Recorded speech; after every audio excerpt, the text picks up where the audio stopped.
ભિલોડા તાલુકા પંચાયતની પ્રથમ સામાન્ય બેઠકમાં હોબાળો મચ્યો। કોંગ્રેસની સત્તા વચ્ચે ભાજપના કારોબારી અધ્યક્ષ ચૂંટાઈ દીધા।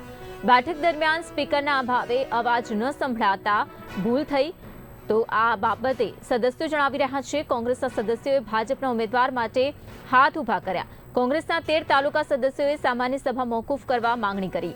સદસ્યોએ બહુમતી સાથે તાલુકા વિકાસ અધિકારીને પણ રજૂઆત કરી છે। પ્રમુખ પતિકાંતિ હોથા બેઠકમાં બેસતા નારાજગી ઊભી થઈ હતી। આ સામાન્ય સભાની અંદર અગાઉની સભાની બહાલી આપવાની હતી અને મુદ્દા નંબર 1 ની બહાલી આપવામાં આવી। મુદ્દા નંબર 2 અને 3 સમિતિઓની રચના બાબતની ચર્ચા કરવામાં આવી।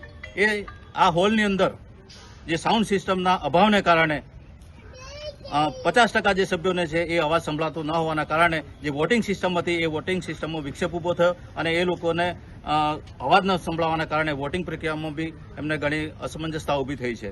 એના કારણે સભાની અંદર સભાખંડમાં 2/3 સભ્યોનો વિરોધ થયો કે ભાઈ અમને પૂરતા પ્રમાણમાં સંભળાવાના કારણે અમારે વોટિંગ પ્રક્રિયામાં વિક્ષેપ થયો છે। એના કારણે આ સભા આજે મોકૂફ રાખવામાં આવી છે અને 13 સભ્યો આ ગૃહની અંદર 2/3 સભ્યોએ એવી માંગણી કરી છે કે ભાઈ આ જે સામાન્ય સભા છે આજે મોકૂફ રાખી અને અગાઉના સમયગાળાની અંદર પાછી સામાન્ય સભા રાખવામાં આવે અને કુદરતી ન્યાયના સિદ્ધાંત પ્રમાણે લોકશાહી જીવંત રાખવા માટે સભ્યોને ન્યાય આપવામાં આવે એવી માંગણી સાથે આજે અમે અહીંયા વાત પૂર્ણ કરીએ છીએ। જય હિન્દ।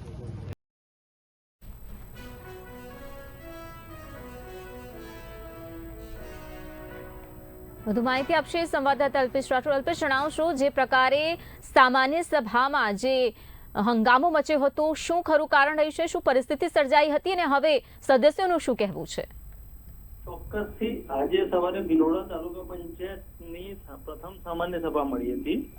કોંગ્રેસ શાસિત તાલુકા પંચાયતની પ્રથમ સામાન્ય સભામાં નાટકીય સ્વરૂપ ધારણ થયું હતું કે કારોબારી અધ્યક્ષ ચૂંટવા માટે જ્યારે વોટિંગ કરવામાં આવ્યું કે હાથ ઊંચા કરવામાં આવ્યા ત્યારે કોંગ્રેસના કેટલાક સદસ્યોએ ભાજપના ઉમેદવાર તરફી હાથ ઊંચા કરી દીધા હતા, જેના કારણે ભાજપ ગેલમાં આવી ગયું હતું।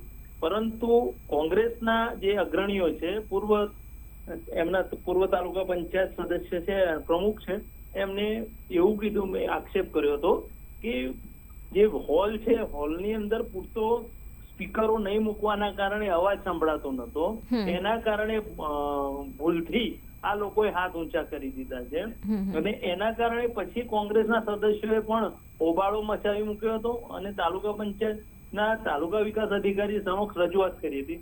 તાલુકા પંચાયતના 13 કોંગ્રેસી સદસ્યોએ રૂબરૂ મળી અને આ સામાન્ય સભા રદ જાહેર કરવાની માંગણી કરી હતી અને ફરીથી પુનઃ આગામી દિવસોમાં ફરી સામાન્ય સભા મળીને કારોબારી અધ્યક્ષની ચૂંટણી ફરીથી કરવા માટે એ લોકોએ રજૂઆત કરી હતી। જી જી, આભાર અલ્પેશ આ માહિતી માટે।